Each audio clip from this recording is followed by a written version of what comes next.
Gloria a Dios.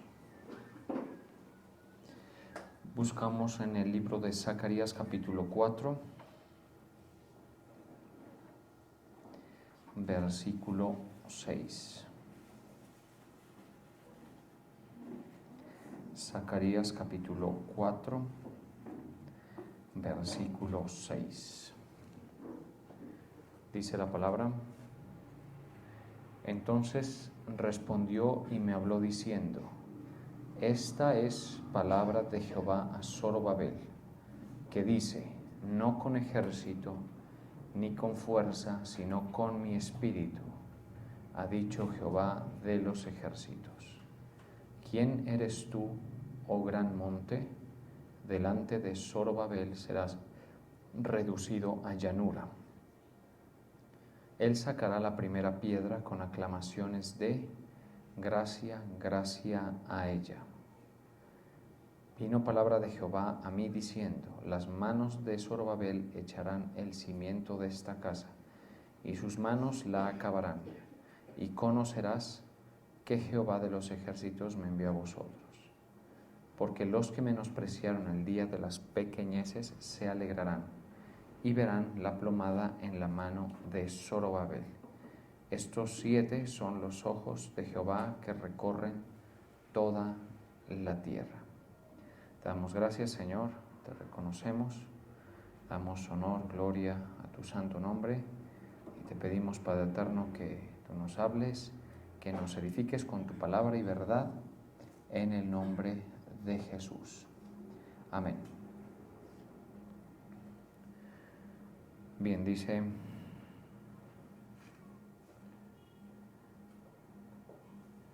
Este es el mensaje del Señor para Zorobabel. No será por la fuerza ni por el poder, sino por mi Santo Espíritu, dice el Señor Todopoderoso. Bien, aquí vemos esta palabra que se declara respecto de este gobernador Zorobabel. Estuvimos viendo el fin de semana lo que tiene que ver con la palabra de Dios y la visión de que Dios le muestra al profeta Zacarías acerca del sumo sacerdote Josué. Y corresponde luego, después de eso, una palabra que Dios le envía directamente, dedicada exclusivamente a Zorobabel. Es decir, las dos personas que tenían, digamos, responsabilidad y liderazgo en este proceso que se llevó a cabo de reconstrucción y reedificación de la casa de Dios y del templo en general, y con ello, pues, obviamente, toda la parte del culto, ¿sí? Zorobabel tenía un cargo de gobernador, era como, pues, que administraba y gobernaba la tierra después del exilio, ¿sí? Que fue rehabitada y reocupada por el remanente de Judá y de Jerusalén, que estaba disperso en Babilonia hasta cierto punto. Babilonia, que luego más adelante pues se transformó en el imperio persa, o sea, fue tomado por los persas, y ese es el imperio en el cual ellos quedaron como distribuidos, dispersos en una diáspora. Entonces ellos vienen y reocupan la tierra, como hemos estado viendo, y de eso se trata por lo menos el libro de Ageo y el libro de Zacarías. Estos dos libros les hablan puntualmente pues a Zorobabel y al sumo sacerdote Josué, aunque también al pueblo, ¿sí? Y en las palabras que se declaran respecto de cada uno, pues hay aspectos muy importantes, de mucho aprendizaje, con mucho significado para nosotros. En este caso, lo que le declara a Zorobabel. Hay que mencionar que la palabra que Dios le da a Zorobabel tenía que ver con, pues, que él se sentía de pronto superado por la oposición y por el desafío, ¿sí? De haber sido escogido para una obra, pues, más grande que él, más grande que sus intereses, eso no cabe duda, más grande que su poder, digamos, o sea, sus capacidades, ¿sí? Eso es algo que podemos pues notar en varios momentos en los que la obra de la reconstrucción se ve amenazada y detenida.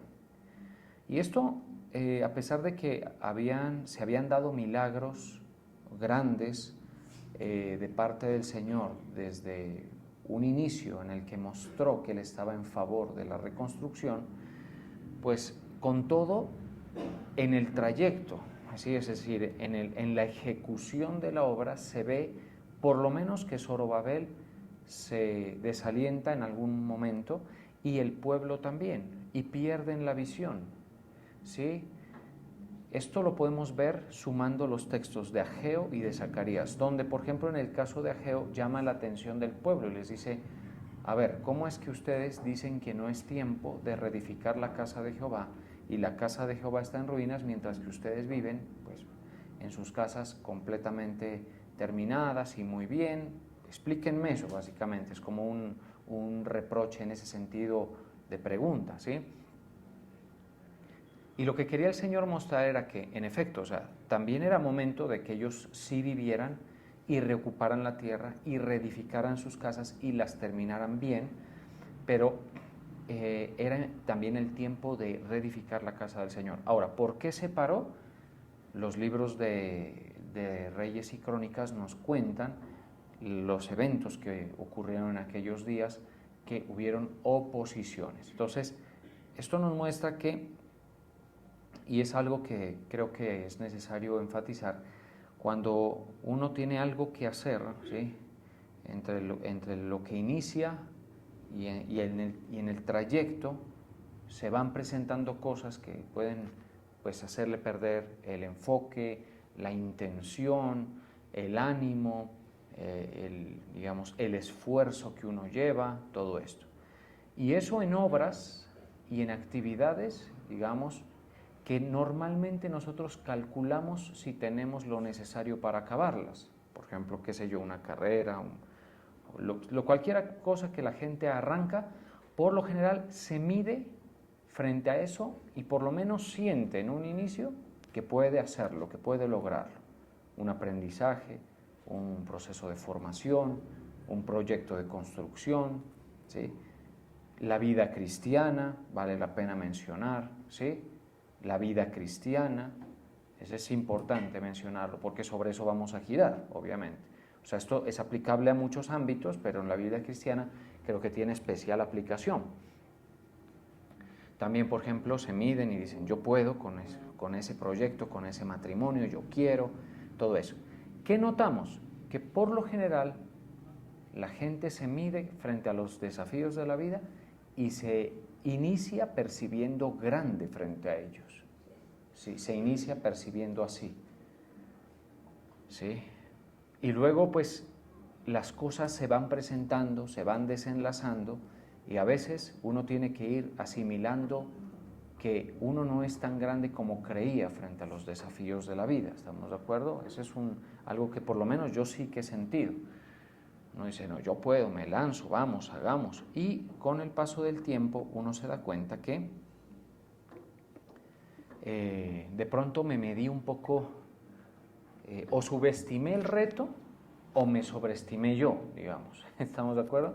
Entonces uno dice: no, pues yo, una de dos, o subestimé el reto diciendo eso es pan comido para mí, o me sobreestimé yo diciendo pues yo sí puedo, tengo la experiencia, aquí voy, ábranme campo, que aquí voy yo, ¿sí? Y voy a hacerlo, y voy a lograrlo, y así. Esto pasa en muchos ambientes. Digamos que la Biblia nos deja claro que eso puede pasar, ¿no? Por ejemplo, hay un verso que dice acerca de una construcción, ¿no? Es muy interesante en Lucas 14, 27, ¿sí? Hablando puntualmente de la vida cristiana, pero mientras se ubican en Lucas 14, 27, pues comento lo que tenía en mente comentar. Es decir, en general frente a los desafíos de la vida, la gente dice: no, eso, o sea, yo puedo, vamos a lograrlo. ¿Qué se percibe? Que la meta, o sea, es más pequeña que nosotros. Eso percibe uno, ¿sí? Es decir, yo puedo lograrlo, ¿sí? Yo puedo mejorar, por ejemplo, el estándar que pusieron mis padres, por ejemplo. Eso puede pasar. Dice, el matrimonio de mis padres, por ejemplo, eso sucede mucho en las familias. Dice, no funcionó, en algún punto se quebró. Yo puedo superar ese estándar, dice la gente, el jovencito, por lo general dice así. ¿Sí? Yo puedo superar eso. ¿Sí? Y eso, es muy raro que realmente se dé. Por lo general, superar un estándar de gente cercana, de los padres, de familiares, de un contexto es bien difícil. Mucha gente se queda a medio camino, sin lograr nada. Muchos, por ejemplo, salen a vivir en pareja y luego tienen que volver, digamos, un poco avergonzados, donde sus padres buscando, digamos, ayuda, auxilio, amparo, todo eso, ¿sí? Y eso en parte tiene que ver con esto que les comento, es decir, entre la iniciativa y la meta en general y el trayecto que hay allí, pues habrá que ver todo lo que puede pasar. Eso le pasaba a Zorobabel también. Pero ojo, en el caso de Zorobabel, digamos, como gobernador de los post-exiliados, en Zorobabel sí que, digamos, uno encuentra algo de justificación, porque, hombre, en el caso de él, la magnitud del proyecto sobre sus hombros era aplastante, muy fuerte, muy grande, mucho más grande que él, y seguramente él desde un inicio se medía pequeño frente a eso, ¿sí? En cierto aspecto eso es mejor, es decir, medirse pequeño frente a algo, o sea, considerarse pequeño frente a algo, es quizá mejor que ir con, digamos, con una falsa impresión de uno mismo, ¿sí?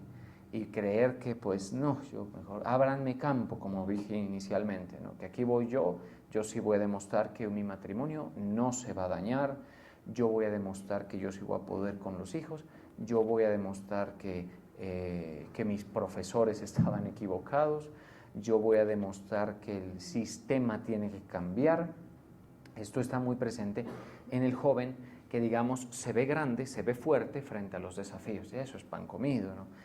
Ya luego, ensuciándose las manos, trabajando, haciendo lo que es la parte del trabajo cotidiano, de forjar, digamos, un proyecto, de construir algo, ahí es que la cosa nos va mostrando que de pronto uno pensó, dijo yo puedo, y no es así. ¿Estamos de acuerdo? No es tan así, digámoslo. ¿Sí? Entonces vemos mucho fracaso en las iniciativas, mucha deserción, ¿sí? Y lamentablemente eso suele derivar en que la gente culpe a otros, no se ponen, digamos, honestamente a considerar, dice, de pronto esto fue demasiado para mí, o me equivoqué cuando vi esto, me equivoqué cuando se me presentó esa oportunidad, me equivoqué. Bueno, la idea es que uno con la palabra tenga la honestidad suficiente para entender las cosas, ¿estamos de acuerdo? La vida de fe es un llamado que por lo general la gente no está buscando, partamos de allí. A nadie le interesa la vida por fe, a menos de que entienda ciertas cosas que el Señor en su misericordia nos va mostrando lentamente, amorosamente, con mucha bondad, con mucha longanimidad, nos va mostrando el tema de la vida cristiana y su importancia, ¿sí? Del resto a nadie le interesa, es decir, la gente quiere es construir, como yo siempre suelo decir, su castillito de cartas terrenal, ¿sí? Construir su proyecto de vida como le parece que debe ser y de acuerdo a lo que cree que puede lograr, ¿estamos de acuerdo? A lo que ha visto en otros, por ejemplo, entonces se proyecta con eso, a lo que ve en películas o parámetros así de influencia, ¿estamos de acuerdo? Que forman como el pensamiento colectivo, así más o menos. Pero la vida cristiana no interesa. Ahora, si en las iniciativas que se suelen desear y entender y querer hay fracaso, deserción, ahora imagine usted en un camino que primero no fue idea suya, o sea, ni mía. Es decir, uno no está siguiendo la vida cristiana porque se levantó un día con una inclinación piadosa a decir yo voy a seguir el camino de la fe. Nadie, ¿estamos de acuerdo? Nadie. Ahí pues de pronto un puñado de la escritura, como Job, digamos, se podría excluir de esa generalidad, de esa regla general, pero el resto no. Entonces, la vida de fe es algo que por lo general nadie se le ocurre, nadie tiene como interés, no, ahí está, es que para entretenerse y luchar por algo que la gente considere valioso, están los afanes de esta vida, ¿sí? Eso sí que la gente sí que los busca. Pero cuando el Señor nos llama, comienza a hacernos entender lo conveniente, la bendición que es seguir el llamado, la vida cristiana, la carrera, ¿sí? Esta es mucho más difícil, digámoslo así, ¿sí? Esta, en términos prácticos, la vida de fe es ser discípulo del Señor. ¿Estamos de acuerdo? En términos prácticos. Esta es más complicada todavía, más difícil, ¿sí? Y se suele uno equivocar más en medirse frente a eso. Dice, no, yo puedo, ¿sí? Hay un verso, por ejemplo, que dice el apóstol Pablo, sed imitadores de mí como yo soy de Cristo. Tanto Pablo ya es inalcanzable para nosotros, ahora digamos Jesús es aún más lejano, ¿sí? Entonces, pero uno se mide grande, bueno, esas son cosas que pasan. En Lucas 14, 27 dice, en 28 dice, porque ¿quién de vosotros queriendo edificar una torre no se sienta primero y calcula los gastos? ¿Cierto? Hay que calcular. Si me voy a casar, hay que calcular. Voy a construir mi casa, hay que calcular. Todo hay que calcularlo, hasta un viaje. Si me voy de viaje, tengo que saber cuánto me va a costar ir, cuánto me va a costar moverme, cuánto me va a costar los días allá, en fin, y la vuelta. Cosas sencillas, simples, ¿cierto? Haga un error de cálculo en eso y que lo coja mal parado una situación y va a ver que no la pasa bien, ¿sí? En cosas sencillas. Ahora, aquí en este caso dice, pero ¿quién de vosotros, queriendo edificar una torre, no se sienta primero y calcula los gastos? Bueno, se sugiere hacerlo, es decir, en todos los sentidos. Por ejemplo, a veces a uno le dicen, tengo una idea de negocio, tengo esto, y yo le suelo llevar a una pregunta muy práctica, que encuentro muy esclarecedora en esos diálogos que se suelen tener en cuanto a una idea de negocio y todo eso. Y es, si pierdes, ¿cuánto perderías? Y ahí comienzan a echar, así como ese meme que sale con las raíces cuadradas, comienzan a echar, dicen, tal, 2 millones, dice. Y luego le pregunto a otra y le digo, ¿y estarías dispuesto a perderlos? Porque digamos que eso es parte del cálculo. A veces la gente dice, no, yo arranco y eso, mejor dicho, mi idea es, pero inigualable, esa va a funcionar porque eso en Pasto no hay, dice a veces uno, ¿no? O eso, por ejemplo, soy el primero, o mi idea es mejor por esto. Y bueno, uno cree así, ¿sí? Pero en sentido técnico, desde el punto de vista de la mercadotecnia, por ejemplo, en parte, y también desde los estudios de factibilidad y todo eso, uno ¿qué hace? Uno dice el escenario futuro probable, el escenario futuro deseable y el escenario futuro indeseable. Entonces hay que ponerle delante el escenario futuro indeseable. Pero si puede con eso, por lo menos como una idea antes de lanzarse, bueno, ahí ya vemos por lo menos que la idea como que puede prometer algo, ¿sí? ¿Por qué uno hace eso? Por lo que está escrito aquí, es decir, no hay que lanzarse, digamos, de una forma imprudente, esperando lo mejor, digamos, que caiga parado. No, en este sentido, en casi todo lo que se pueda, la prudencia lo lleva a uno a pensar a qué se está enfrentando, ¿estamos de acuerdo? ¿A qué me estoy enfrentando yo? Y, por ejemplo, esto también con la edificación de la palabra uno puede prepararse mucho, no del todo, hay que decirlo, no del todo. Por ejemplo, a nivel teórico uno enseña a los jóvenes las complicaciones del matrimonio y otras cosas, la paternidad, la maternidad, pero la práctica lleva eso a otro nivel. Pero por lo menos nosotros estudiamos o vemos lo que sería la parte teórica, al menos, ¿estamos de acuerdo? Ya es algo, ¿sí? Pero uno le dice, o sea, ¿cuánto va a costar eso? ¿Cuánto va a costar? La vida de fe, como es del discipulado, mire cómo dice este pasaje, dice, a ver si tiene lo que se necesita. Ahora, volviendo al caso que nos da la primera, digamos, palanca para iniciar este mensaje, que es el caso de Zorobabel, es obvio que él no, o sea, él tiene claro que él no tiene lo que se necesita. Y en ese caso es comprensible, ¿sí?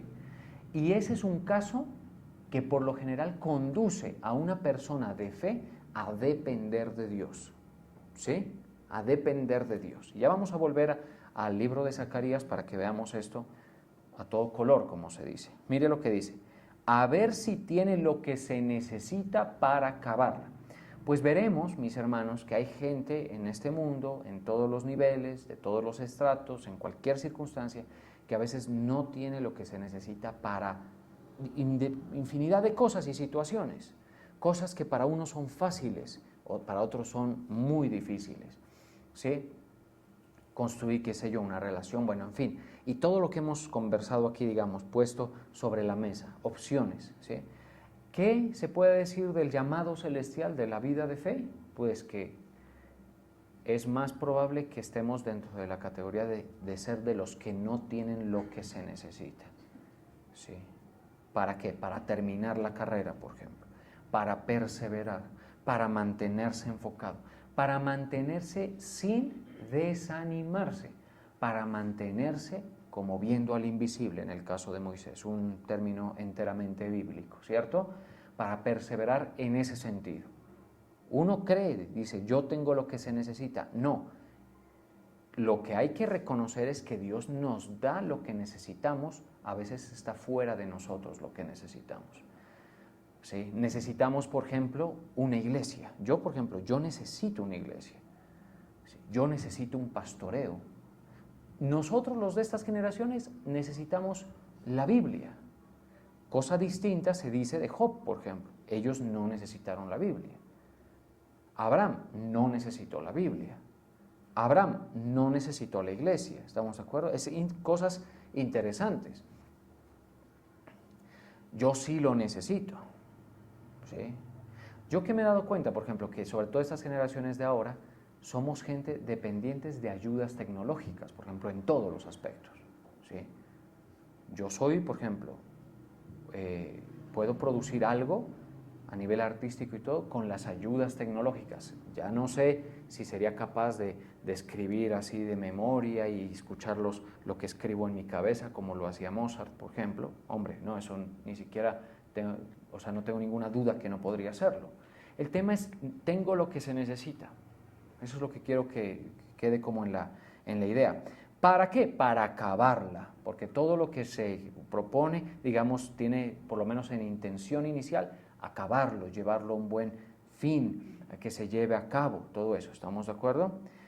No sea que después que haya puesto el cimiento y no pueda acabarla, todos los que lo vean comiencen a hacer burla de él. A veces, por ejemplo, las cosas salen después de arrancar, cosas que no se vieron en el cálculo, en la observación inicial, ¿sí? Eso se ha presentado muchas veces, por ejemplo, se casa una parejita, enamorados, se profesan amor, están en esa novedad inicial, en esa, digamos, ilusión inicial que, pues mientras dure está muy bien, pero luego, por ejemplo, llega uno de ellos y se enferma gravemente. Y ahí, por ejemplo, y eso se ve, a veces temprano, a veces tarde en la relación. Y se comienza a estresar la relación, difícilmente, ¿sí? Entonces, acabarla es el asunto, es más difícil, estamos de acuerdo, que iniciar. En este caso, por ejemplo, dice, después de que haya puesto el cimiento, o sea, salen novedades, novedades que no se vieron, novedades, cosas que no se anticiparon. En la vida de fe es así, por ejemplo, uno se mete y luego comienza la palabra del Señor a encaminarlo y resulta que cuando uno se ve ya no tiene amigos, ya no tiene quien le acompañe, está solo, ya no es mayoría, las cosas han cambiado, ¿sí? Infinidad de cosas, así es. y no puede acabarla, y todos los que lo vean comiencen a hacer burla de él. Aunque eso es importante, obviamente, porque lo dice Cristo nuestro Señor, es decir, hacen burla de él.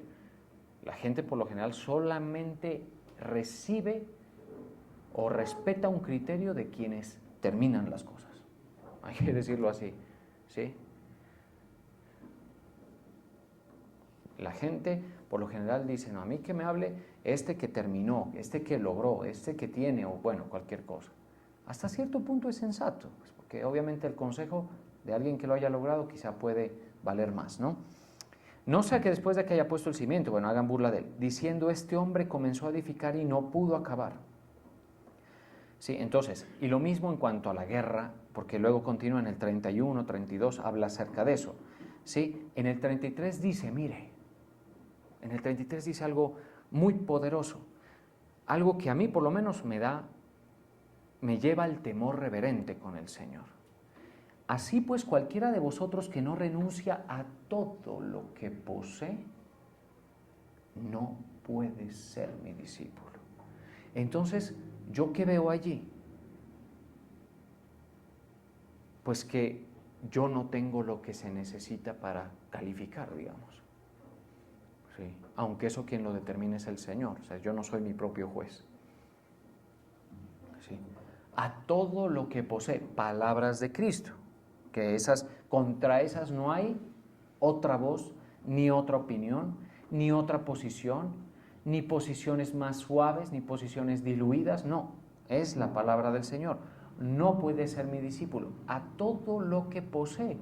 Entonces, un discípulo debería empezar con la idea, digamos, de que le toca renunciar a todo lo que posee, posiblemente, ¿estamos de acuerdo?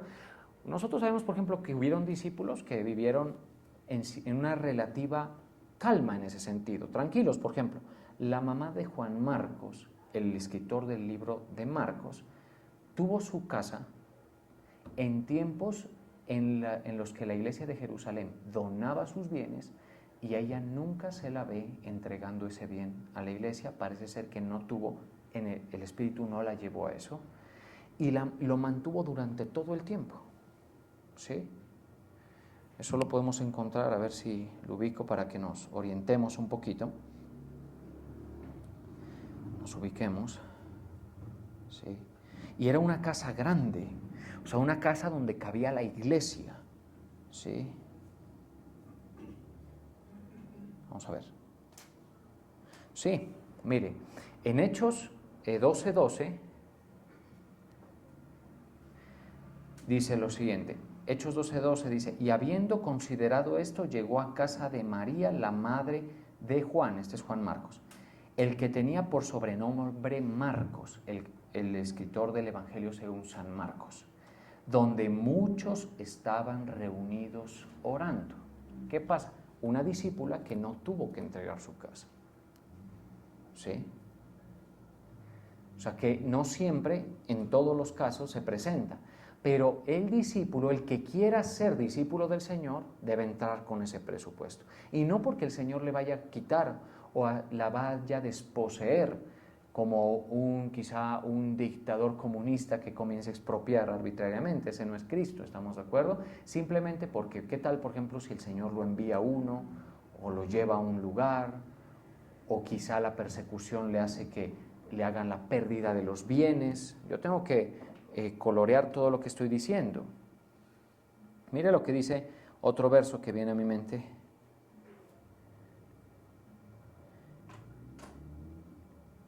Sufristeis con gozo, dice, la pérdida de vuestros bienes. Porque no es que Dios quite. Y esto es algo interesante, porque claro, el Señor a veces a uno le da una condición muy privilegiada en esos sentidos, por el mismo trabajo para Él, pero eso no significa que sea el parámetro, digamos, o que con Cristo logro esto y solo es ganar y ganar y ganar. Hebreos 10:34 dice, porque de los presos también os compadecisteis y el despojo de vuestros bienes sufristeis con gozo, sabiendo que tenéis en vosotros una mejor y perdurable herencia en los cielos. Es decir, es un perfil de discípulo, digamos que está más en la realidad de las exigencias. 1, 2. También es un perfil del discípulo también que podemos pensar que tiene más de lo que se necesita para eso. Ahora, hay que aclarar lo siguiente. Si el Señor no nos ayuda a nosotros los que queremos ser discípulos de Cristo, la verdad muy poco podríamos hacer. ¿Sí? Y lo digo empezando por mí, o sea, yo no tengo ninguna vergüenza en decirlo.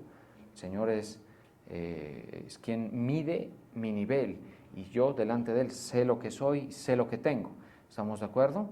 Pero en este caso se ve una templanza especial en estos primeros discípulos. Se ve también una condición especial de robustez, de fe espiritual. Y eso es por todo lo que hemos conversado hasta ahora. ¿Sí? Con todo, seguramente ellos oraban, y mire que la iglesia del principio se muestra de mucha oración, de mucha dependencia. Justamente en ese verso de Hechos 12 lo estuvimos viendo, que estaban orando en la casa de la mamá de Marcos. Estaban orando, muchos estaban orando. Y cuando uno ora, uno es como diciéndole, si uno es honesto en la oración, uno le dice, me está quedando grande esto, Señor, ayúdame. Ahora, ¿tú quieres que le predique a esta gente? Difícil. Ahora, y así en todos los aspectos.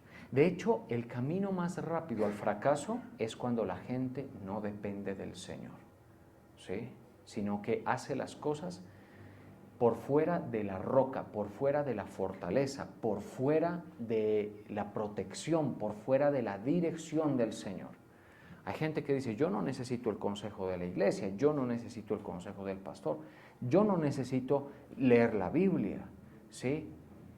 Puede ser que estemos frente a un caso muy especial, una persona capaz, con ideas, con todo eso, pero nunca superará a aquella persona que se humilla delante de Dios y es dependiente. Y a veces los que más logran es los que se miden en lo pequeño, se miden frente a lo grande, se miden pequeños ellos y empiezan con, digamos, con cordura, con modestia, a construir. Así es, ¿sí? Tomen nota de eso porque todos ustedes llevan procesos, entre ellos el tema de la fe, pues es obviamente que de eso estamos hablando, ¿no? Entonces, ese es más o menos, digamos, el costo del discipulado. En el caso de Zorobabel, hombre, se le opusieron, estaba difícil la cosa, el mismo pueblo se desalentó, él se desalentó, la cosa era grande, sí, o sea, una construcción de un templo, más o menos según lo que tenemos registros bíblicos, no duró menos de 40 años esa construcción. O sea, que eso son, o sea, ¿cuánto tiempo hay para desanimarse, para perder el enfoque, para perderle el impulso, hasta para perderle la novedad, como se dice? ¿Estamos de acuerdo? Ese segundo templo se demoró eso más o menos, alrededor. Y lo sabemos por una referencia del Nuevo Testamento en la que le dicen, en 40 años levantaron esto nuestros padres. Y tú dices que en 3 días lo reconstruyes, le preguntaron a Cristo. Entonces es largo el proceso. Por eso la palabra de Dios a Zorobabel a través de Zacarías es la siguiente. Leamos. Vamos a leer. A ver. En el 6. Esta es la palabra de Jehová a Zorobabel. Zacarías 4, 6. No con ejército. Porque en el caso de ellos, hombre, había amenaza incluso hasta militar. Ni con fuerza, sino con mi espíritu, ha dicho Jehová de los ejércitos. Y esto, ojalá usted lo pueda discernir y aprovechar para usted. Cuando el Señor está en nosotros, habita espiritualmente y está su espíritu obrando, ¿sí? Que es invisible, pero que obra en nuestras vidas, es mejor, es más efectivo que cualquier otro recurso que nosotros podemos tener o echar mano, ¿sí? Para sostener un proyecto, para impulsarlo, para sacarlo adelante, ¿sí? Proyectos de una gran inversión que a veces no se cuenta, uno no tiene lo necesario. Con el Señor, si su espíritu está con nosotros en una posición, digámoslo así, de respaldarnos, hace la diferencia, señores, ¿sí? Y quiero que se nos forme esa idea, porque nosotros, al fin y al cabo, pues, frente a todo, nosotros los creyentes tenemos esa experiencia, es decir, por el Señor es el que nos ayuda a sostenernos, a crecer, a ampliarnos, a expandirnos, a prosperar, ¿sí?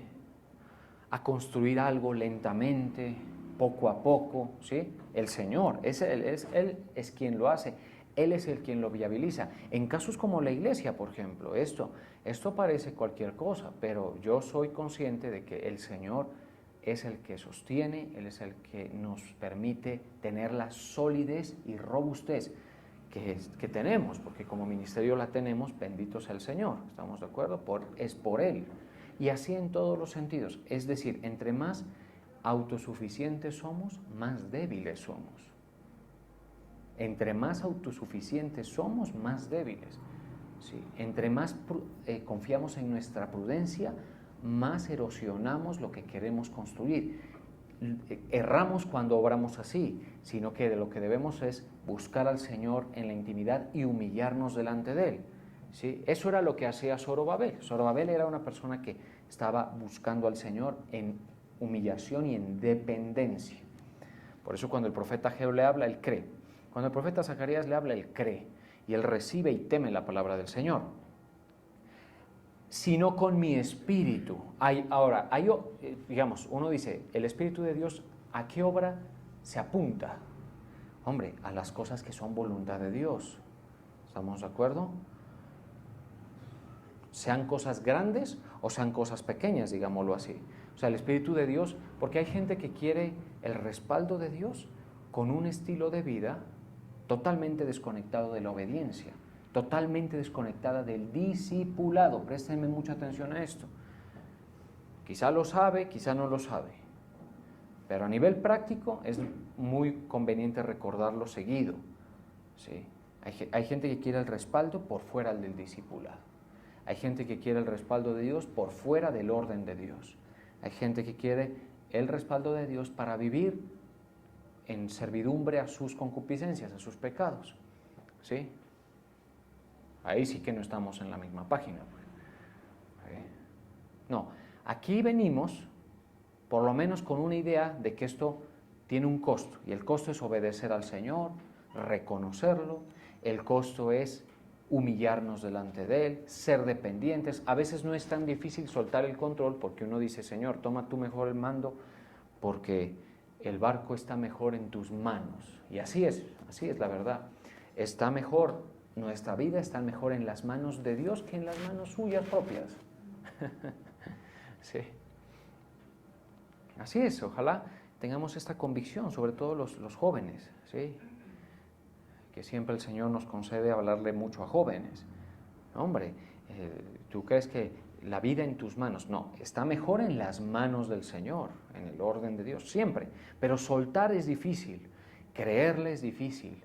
Aún sentirse dependiente es difícil, porque a veces, insisto, uno se mide grande y dice, no, yo lo logro, yo hago, yo me lo echo al bolsillo, ¿sí? Ese estándar de mis padres, yo lo rebaso. No es tan fácil, ¿sí? Por eso es que la actitud dependiente preserva lo ganado y logra más. La actitud autosuficiente pierde lo ganado, si hay algo, y deja de ganar. ¿Sí? Así es, la actitud. Continúa, dice, ¿quién eres tú, oh gran monte? Ese gran monte es ese desafío.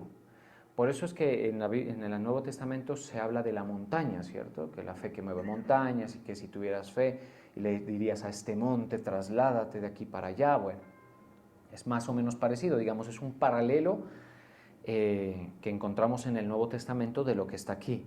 ¿Quién eres tú, oh gran monte? Delante de Zorobabel. Oh, pues delante de Zorobabel es un gran monte, pero cuando el Espíritu de Dios obra en Zorobabel, se hace pequeño el monte. Qué maravilloso, ¿no le parece? Por eso nosotros debemos aprender a ver eso.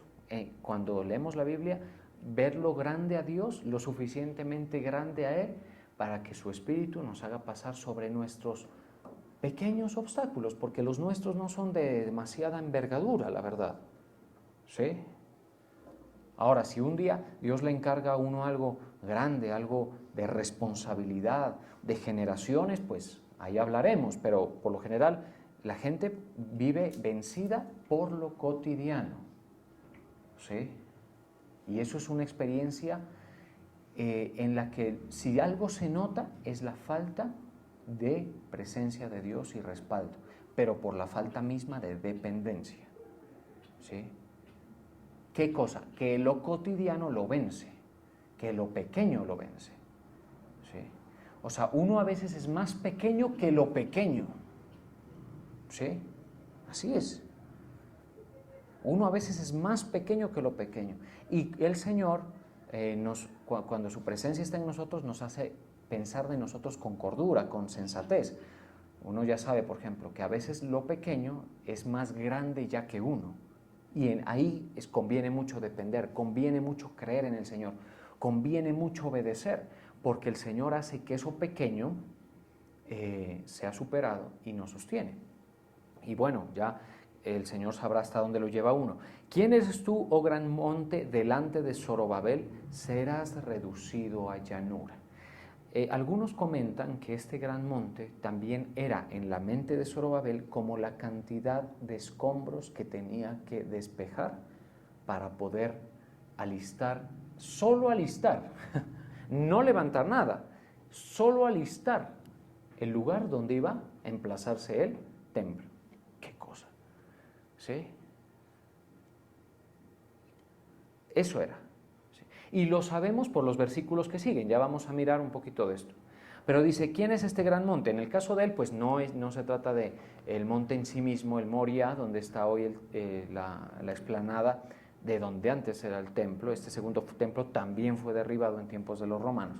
Pero entonces dice, ¿quién es tú un gran monte? Ese monte era, los caldeos habían dejado eso, una montaña de escombros.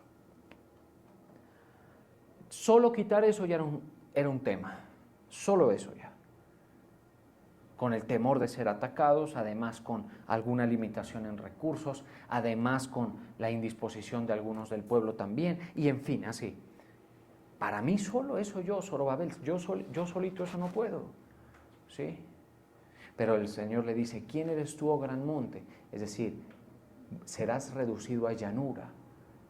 Cuando el Señor está, se logran las cosas, a veces que parecen a nuestros ojos también muy grandes. No con ejército, dice, serás reducido a llanura. Ojo esto, Él sacará la primera piedra con aclamaciones de gracia, gracia a ella. ¿Cómo traduce esto acá? Dice, ¿quién eres tú, oh gran montaña? La palabra de Dios para todos. Ante Zorobabel no eres más que una llanura. Él construirá el templo, esa es la palabra de Dios, les recuerdo, a Zorobabel por medio de Zacarías. Y cuando coloque en su lugar la piedra principal, la gente gritará, qué hermosa, qué hermosa. Pero primero había que limpiar, ¿estamos de acuerdo? Y primero había que, digamos, poner en el sentir de Zorobabel esta claridad, es decir, arranquemos pues. Ya, esto está muy grande para mí, sí, esto está muy difícil, pero arranquemos porque el Señor me dio una palabra. Nosotros cuando creemos la palabra por fe, la palabra, ante todo la escrita, aquí la verdad hay que desconfiar mucho de lo que la gente dice que el Señor dice, que no, eso, la verdad lo que está escrito es más fiable y el cristiano se le recomienda más centrarse en eso, ¿sí? Antes de estar buscando profecías en el YouTube o en cualquier lado, o profecías en las redes, porque a veces uno ve eso. Es decir, que los que se llaman profetas son recontra imprudentes, que habrá que ver, que lo más probable es que no lo sean profetas, que dice, el Señor me da una palabra para tu vida, y no saben ni a quién le está hablando eso. ¿Sí? Le hablan a miles a veces en las redes. No, lo mejor es la palabra de Dios. Cuando la palabra de Dios es puesta en nosotros y uno siente del Espíritu Santo que como que encaja mi necesidad y responde a una necesidad y uno la cree, ¿sí? Debe dar el paso y debe creer y el Señor va a respaldar. Y les comento este caso que ustedes ya seguramente saben, lo he mencionado más de una vez. Cuando mis padres se convirtieron, mi padre... ¿qué impresión tengo yo de él? Se las comento así rápidamente. Siempre una persona muy inteligente, muy brillante, muy disciplinada, de mucha lectura y muy capaz. ¿sí? Él, médico, con su carrera y todo lo demás, pero sin embargo había una situación y era que pues no se había podido establecer el orden que Dios sugiere para los hogares, y es que dejará el hombre a su padre y a su madre y se unirá a su mujer y serán una sola carne. Y pues no hace falta sacar la conclusión de que dice vivirán aparte, ¿no? Obviamente la Biblia no dice y vivirán aparte, pero dice dejará. Entonces ya sabemos que toca vivir en otra casa, ¿sí? Para ir así. Y no se había podido. Mi papá tenía un trabajo un tiempo y no duraba demasiado, era difícil por muchas cosas, hasta que se convirtió al Señor. Cuando ellos comenzaron a asistir a la iglesia, yo era chiquito, yo estaría como el Samu más o menos, así de 3 añitos y pico, 4, 5 añitos, por ahí estaría. Yo recuerdo que todavía vivíamos con la abuela. Esa imagen la tengo. En una casa enorme de esas viejas, ahí vivíamos con la abuela, ¿sí? Cuando mi padre comenzó, ¿sí? Pero en alguna ocasión él nos comentaba que leyó esa palabra que dice, por tanto dejará el hombre a su padre y a su madre.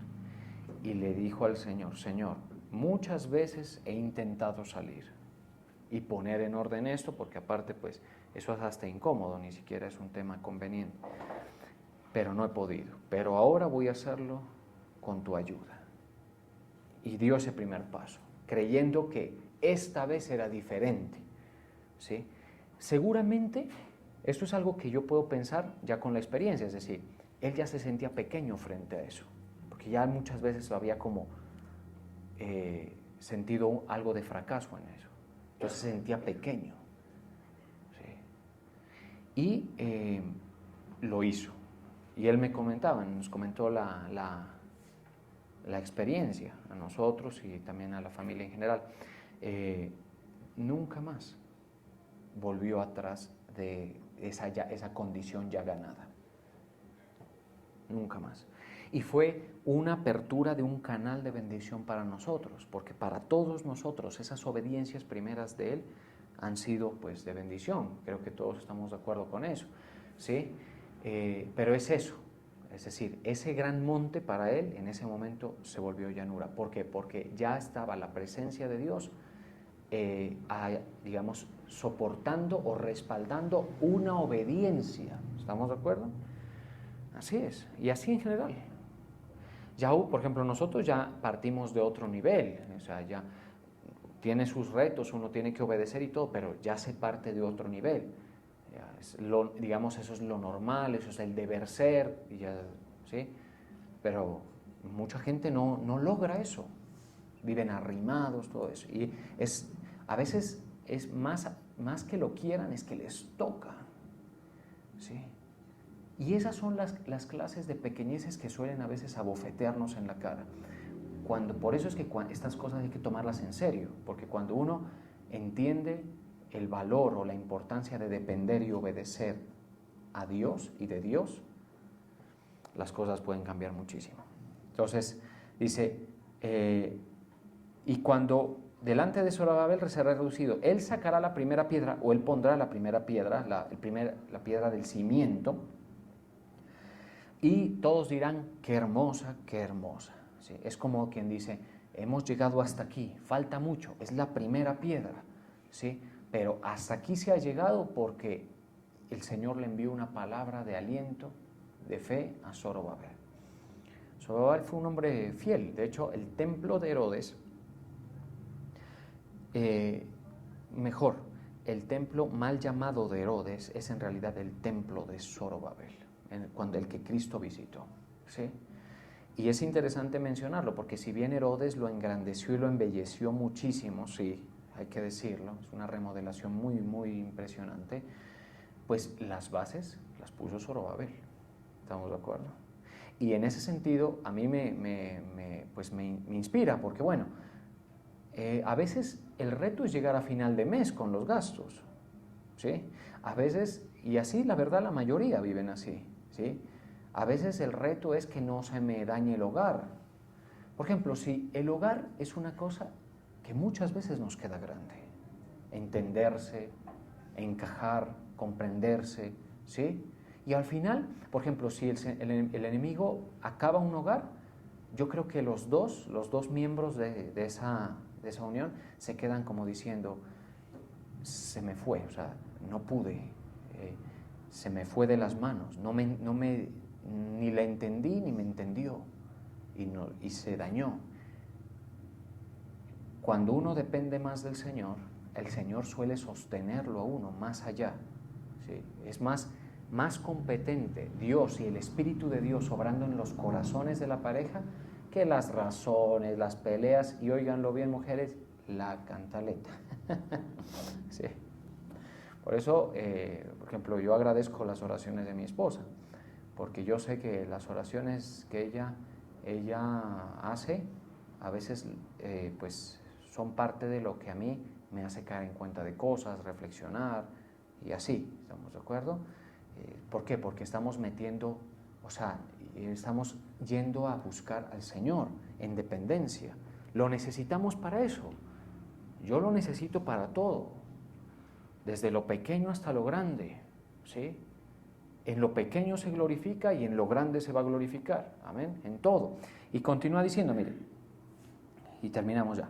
Vino a mí palabra de Jehová diciendo, las manos de Zorobabel echarán el cimiento de esta casa y sus manos la acabarán. Y conocerás que Jehová de los ejércitos me envió a vosotros. Ahora, en el 10 dice algo muy poderoso, porque los que menospreciaron el día de las pequeñeces se alegrarán.